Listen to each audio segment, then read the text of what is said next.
Hey everyone, आज की video में मैं आप लोग को चैप्टर 9 का सेक्शन 129 के बारे में बताऊंगी, जो कि हमारा है फाइनेंशियल स्टेटमेंट के बारे में। ठीक है,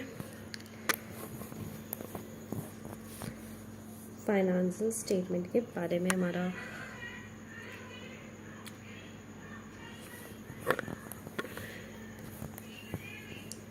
ओके। Section 129 financial statement. सबसे पहले अपन लोग ये जाने फाइनेंशियल स्टेटमेंट क्या होता है। हम लोग ने चैप्टर 1 में पढ़ा होगा, आप लोग ने चैप्टर 1 में पढ़ा होगा कि फाइनेंशियल स्टेटमेंट क्या होता है, राइट। चलो एक बार हम लोग देख लेते हैं फाइनेंशियल स्टेटमेंट क्या होता है। Financial statement includes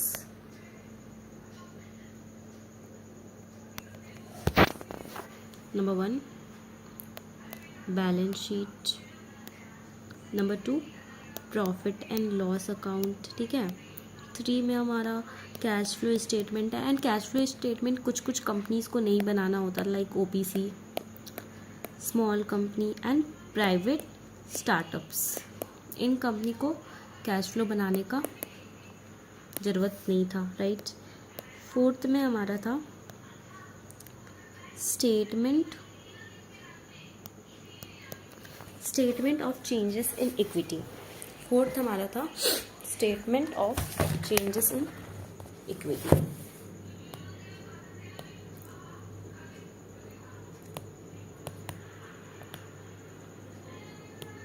and 5th में एक्सप्लेनेटरी नोट।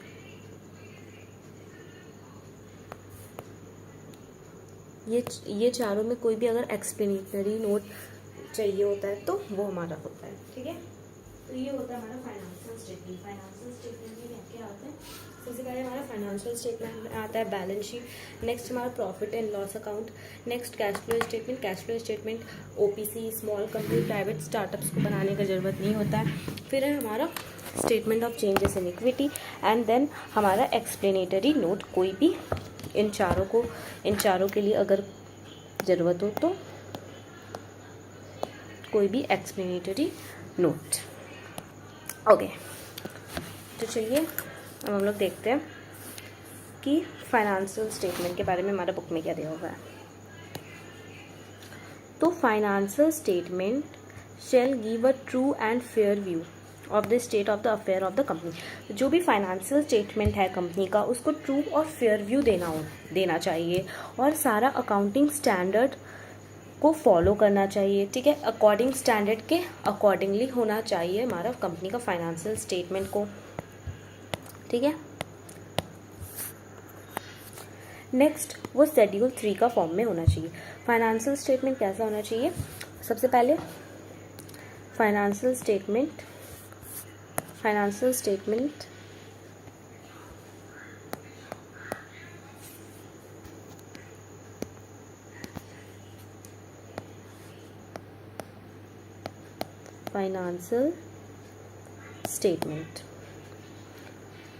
कंपनी का financial statement shell give true and fair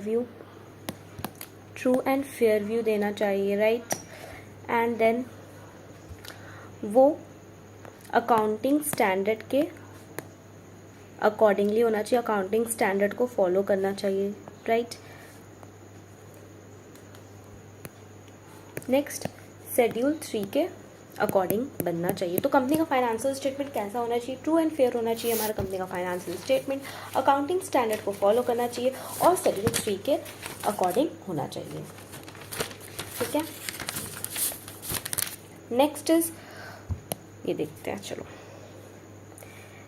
यहाँ पे नथिंग इन दिस सेक्शन, ठीक है। सेक्शन 128 में nothing in this section are apply to insurance company, banking company engage in generation और supply of electricity और any other company for which a financial statement has been specified in और under the act.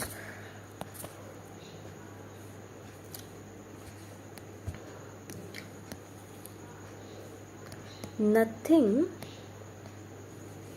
यार nothing in this section, कौन सा सेक्शन, section 129 shall apply to, कौन कौन से कंपनी के लिए जरूरी नहीं है, शेल अप्लाई टू कौन कौन से कंपनी के लिए,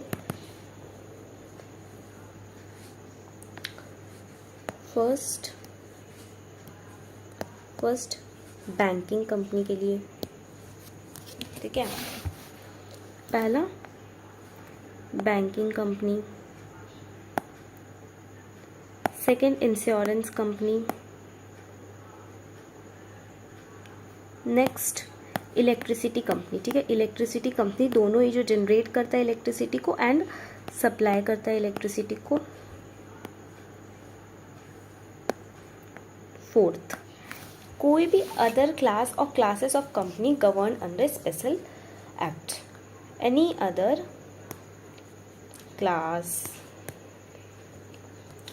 या फिर classes of company govern under any special act, कोई भी स्पेशल एक्ट में गवर्न हुआ है कोई भी अदर क्लास और क्लासेस ऑफ कंपनी, तो उस पर सेक्शन 129 नहीं एप्लीकेबल होगा, राइट, उसमें सेक्शन 129 एप्लीकेबल नहीं होगा उस कंपनी पे ना, ये चारों कंपनी पे, मतलब banking company, insurance company, electricity company, both generation and supply और एनी अदर क्लास और classes of company govern under special act, ये चारों ही कंपनी ने अगर कोई मैटर स्टेट नहीं किया है, ठीक है, सेक्शन 129 ने बोला था कि ये मैटर तुझे स्टेट करना है अपना फाइनेंशियल स्टेटमेंट में, बट इस चारों कंपनी ने अगर उस मैटर को स्टेट नहीं किया है, क्योंकि इनके ऊपर जो एक्ट लगता था ना, इनके ऊपर जो एक्ट लगता था, लाइक बैंकिंग कंपनी के ऊपर बैंकिंग रेगुलेशन एक्ट लगता था, ठीक है, उनके ऊपर जो भी एक्ट लगता था उसमें मना किया गया था डिस्क्लोज करने से वो सब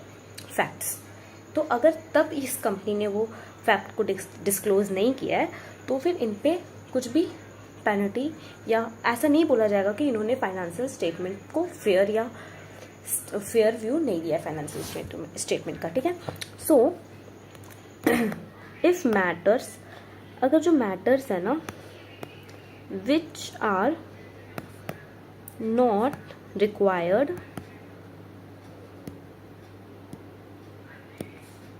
to be disclosed, if matters are not required to be disclosed by act governing the company specified above, मतलब इन कंपनी को जो भी एक्ट गवर्न करता है उसमें ये मैटर, जो भी मैटर 129 में बोला गया करने और वो मैटर उस एक्ट के अकॉर्डिंग ज़रूरी नहीं है करना, तो फिर और इस कंपनी ने अगर वो चीज़ अपने फाइनेंशियल स्टेटमेंट में ऐड नहीं किया है तो ऐसा नहीं बोला जाएगा कि उन्होंने ट्रू और फेयर व्यू फाइनेंशियल स्टेटमेंट का नहीं दिया, ऐसा नहीं बोलेंगे हम लोग, ठीक है। यहाँ पे देखिए हम लोग सी, if matters which are not required to be disclosed by act governing the company specified at point 2, ठीक है, then non disclosure of such matter, अगर उसने डिस्क्लोज नहीं किया वो मैटर को तो हम लोग ऐसा नहीं बोलेंगे कि true and fair view present नहीं किया है कंपनी ने, ऐसा नहीं बोलेंगे, ठीक है।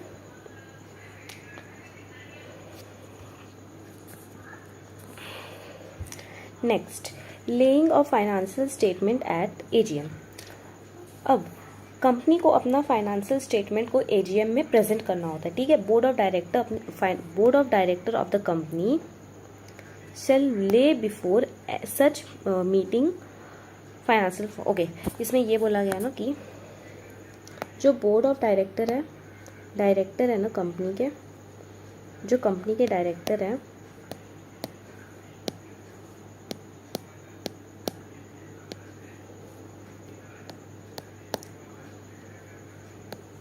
कंपनी के जो डायरेक्टर हैं वो एजीएम में कंपनी का फाइनेंशियल स्टेटमेंट को ले बिफोर करेंगे, मतलब प्रेजेंट करेंगे, ठीक है। एजीएम में कंपनी का फाइनेंशियल स्टेटमेंट को ले बिफोर करेंगे, दैट मीन्स प्रेजेंट करेंगे, ठीक है। At every AGM the board of director shall lay before the financial statement of the company. At every AGM, सारे एजीएम में जो कंपनी के डायरेक्टर है वो कंपनी का फाइनेंशियल स्टेटमेंट को ले बिफोर करेंगे, दैट मीन्स प्रेजेंट करेंगे। ओके, फिर है consolidated financial statement. Consolidated financial statement, consolidated financial statement में क्या होगा? Consolidated financial statement means what, कि अगर किसी कंपनी का, ठीक है, अगर किसी कंपनी का सब्सिडी है या एसोसिएट है, ठीक है, where a company has one or more subsidy or associate company itself in addition to financial statement prepare करेगा फाइनेंस consolidated financial statement। ठीक है, अगर किसी कंपनी का सब्सिडी है या फिर एसोसिएट है, ठीक है, तो फिर वो कंपनी ना प्रेजेंट करेगी, प्रिपेयर करेगी सबसे पहले एक कंसोलिडेटेड फाइनेंशियल स्टेटमेंट। वो कंपनी प्रिपेयर करेगी consolidated financial statement, prepare consolidated financial statement of all it's subsidiary, कितना भी अपने सारे सब्सिडी का फाइनेंशियल स्टेटमेंट को प्रिपेयर करेगी, अपने एसोसिएट का फाइनेंशियल स्टेटमेंट को प्रिपेयर करेगी और जॉइंट वेंचर का फाइनेंशियल स्टेटमेंट को प्रेजेंट करेगी सेम फॉर्म एंड मैनर जो अपने फाइनेंशियल स्टेटमेंट में फॉलो की थी ना कंपनी ने, वो सेम फॉर्म में और वो सेम मैनर में कंपनी अपनी सब्सिडी का एसोसिएट का, जॉइंट वेंचर का भी फाइनेंशियल स्टेटमेंट को प्रिपेयर करेगी। ओके, नेक्स्ट दूसरा, और ये कंसोलिडेटेड फाइनेंशियल स्टेटमेंट को भी बोर्ड ऑफ डायरेक्टर एजीएम में ले बिफोर करेंगे। ठीक है, कंसोलिडेटेड फाइनेंशियल स्टेटमेंट को भी बोर्ड ऑफ डायरेक्टर एजीएम में ले बिफोर करेंगे, मतलब एजीएम में प्रेजेंट करेंगे। कंसोलिडेटेड फाइनेंशियल स्टेटमेंट को भी बोर्ड ऑफ डायरेक्टर एजीएम में प्रेजेंट करेगी। ठीक है,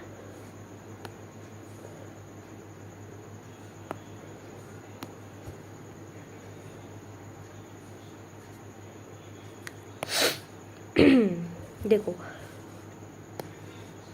यहाँ पे prepare a consolidated financial statement of the company and all the subsidiary, associate company and joint venture in the same form and manner as its own in accordance with the applicable accounting standard। जैसा कि मैंने आपको बताया कि अपनी subsidy का, अपने associate company का, जॉइंट वेंचर का सेम फॉर्म और मैनर में प्रिपेयर करेंगे। ठीक है,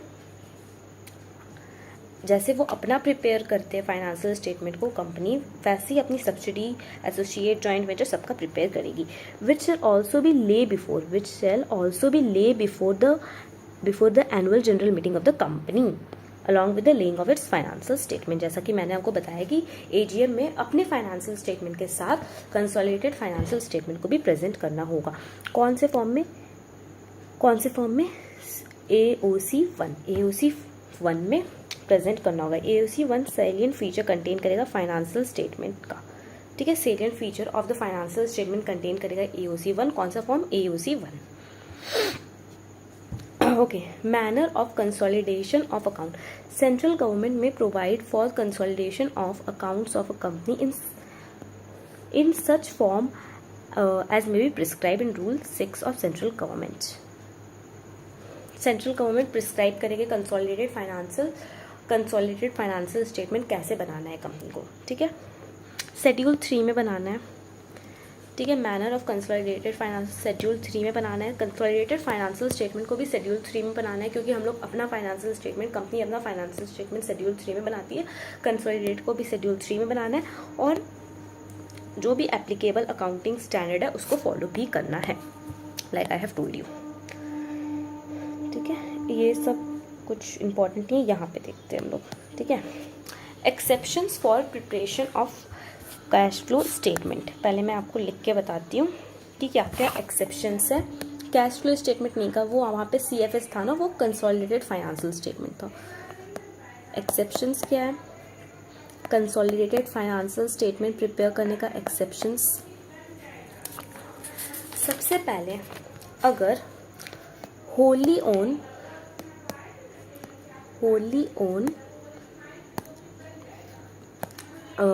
ओन सब्सिडी है तो, या फिर पार्टली ओन सब्सिडी है तो, ठीक है, होली ओन या पार्टली ओन सब्सिडी जिसमें कि सारे मेंबर्स ने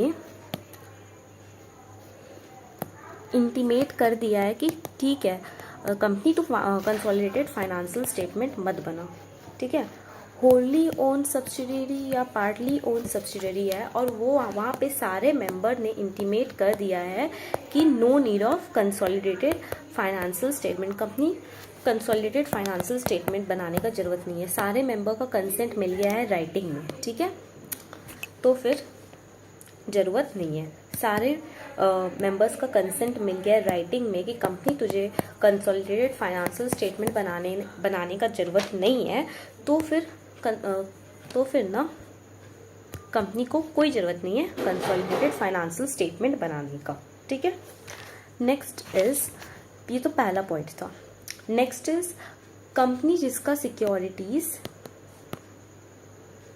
या तो फिर लिस्टेड नहीं है, companies whose securities are not listed, या फिर प्रोसेस में भी नहीं है, लिस्टिंग का प्रोसेस में भी नहीं है, ठीक है, नॉट प्रोसेसिंग, लिस्टिंग का प्रोसेस में भी नहीं है, नॉट प्रोसेसिंग ऑफ लिस्टिंग, ठीक है। कंपनी जिसका सिक्योरिटीज़ लिस्टेड नहीं है और ना ही प्रोसेस है लिस्टिंग का, ठीक है। कंपनी जिसका सिक्योरिटीज़ ना ही लिस्टेड है और ना ही प्रोसेस है लिस्टिंग का प्रोसेस में है कोई भी स्टॉक एक्सचेंज में, तो वो कंपनी को भी ज़रूरत नहीं है कंसोलिडेटेड फाइनेंशियल स्टेटमेंट बनाने का। थर्ड इज़, अगर अल्टीमेट होल्डिंग ने कंसोलिडेटेड फाइनेंशियल स्टेटमेंट बना लिया है तो नो नीड कि आपको फाइनेंशियल स्टेटमेंट बनाने का फिर कोई ज़रूरत नहीं है, कंसोलिडेटेड फाइनेंशियल स्टेटमेंट बनाने का कोई ज़रूरत नहीं है अगर अल्टीमेट होल्डिंग कंपनी ने कंसोलिडेटेड फाइनेंशियल स्टेटमेंट बना लिया है। तो मान लो एक ए लिमिटेड है, इसकी सब्सिडी है B limited and B limited का सब्सिडी है सी लिमिटेड। मान लो ए लिमिटेड ने कंसोलिडेटेड फाइनेंशियल स्टेटमेंट बना लिया है सी लिमिटेड का, तो फिर बी लिमिटेड को ज़रूरत नहीं है सी लिमिटेड का कंसोलिडेटेड फाइनेंशियल स्टेटमेंट बनाने का, ठीक है। तो मैंने क्या क्या बताया आपको, 3 एक्सेप्शंस है। पहले होली ओन सब्सिडरी या पार्टली ओन सब्सिडरी में ऑल मेंबर्स ने राइटिंग में इंटीमेशन दिया है कि company no need of presenting consolidated financial statement, तो फिर कंपनी कंसोलिडेटेड फाइनेंशियल स्टेटमेंट नहीं बनाएगी, ठीक है।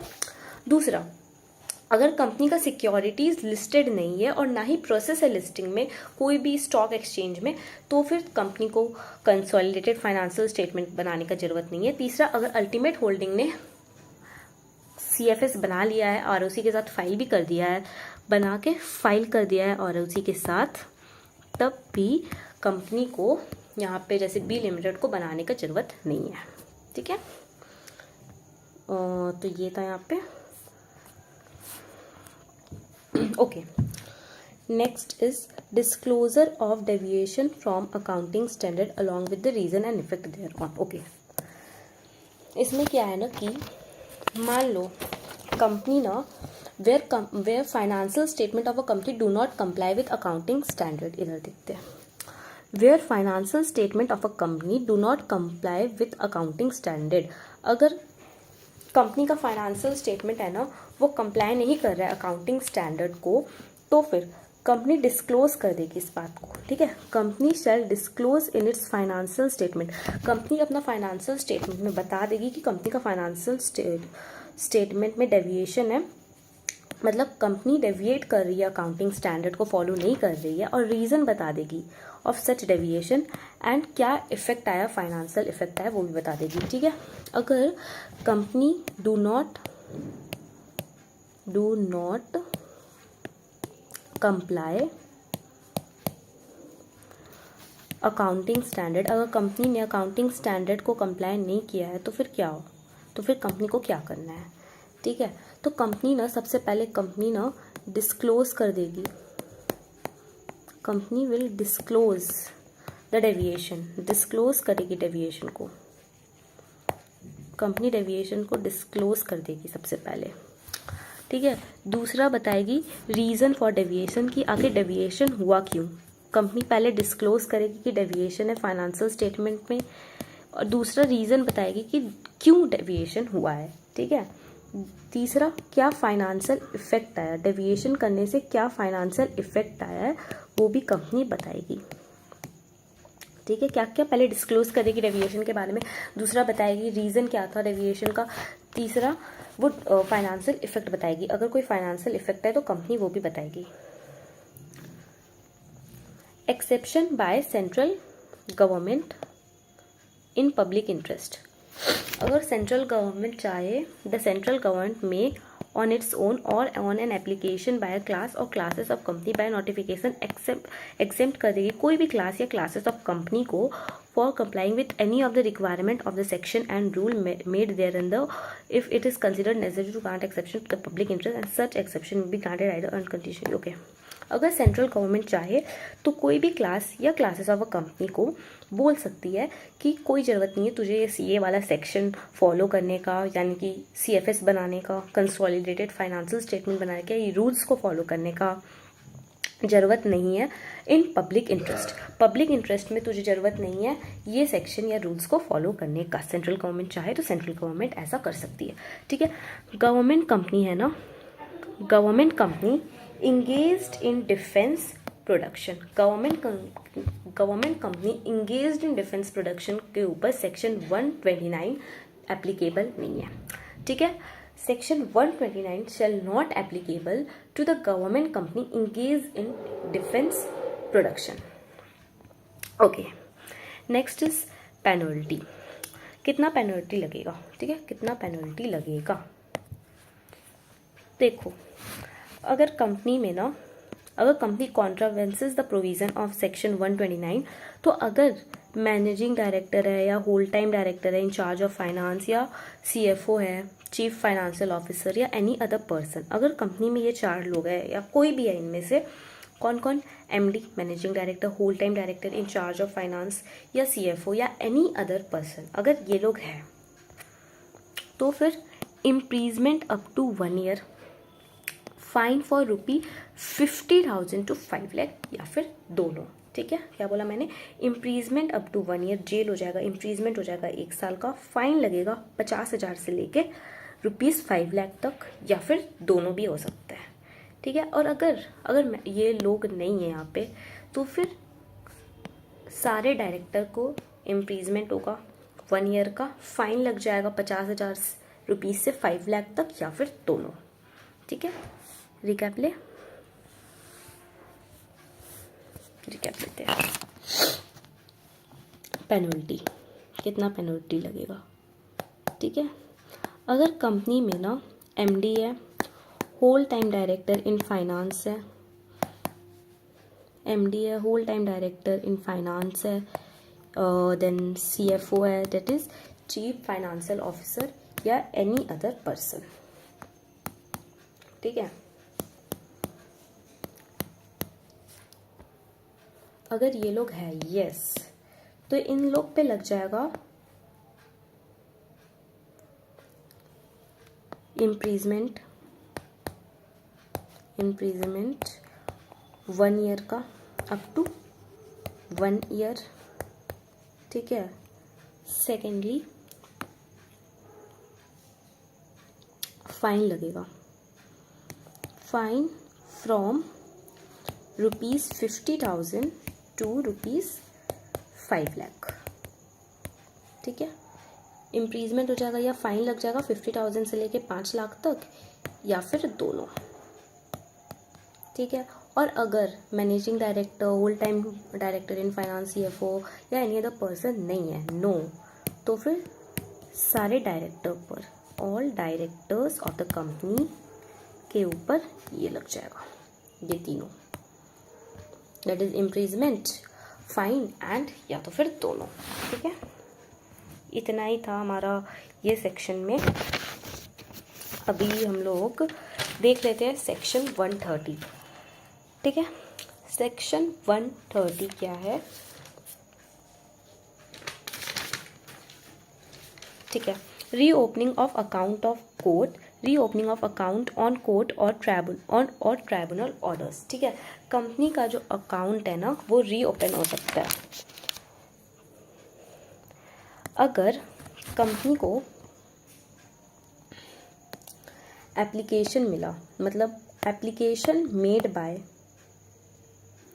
मान लो कंपनी को एप्लीकेशन दिया सीजी ने, या फिर आईटी अथॉरिटी ने, ठीक है, या फिर सेबी ने, या कोई भी स्टैट्यूटरी बॉडी,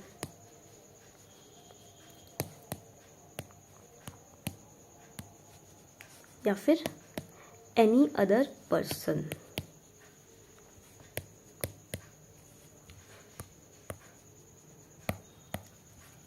किसका किसका मैं बात की?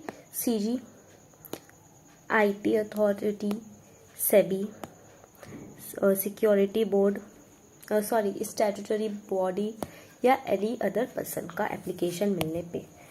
देखो यहाँ पे देखिए, ठीक है, the company shall not reopen it books of account या फिर recast it's books of account. ठीक है, कंपनी कभी भी अपना बुक्स ऑफ अकाउंट को रीओपन नहीं कर सकती या रिकास्ट नहीं कर सकती अपना फाइनेंशियल स्टेटमेंट को।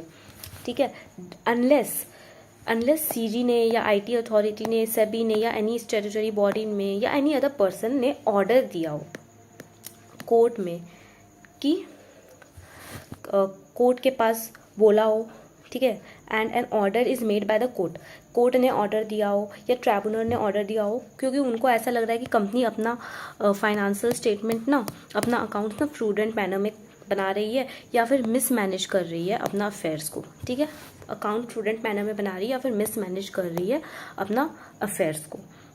ठीक है, तो फिर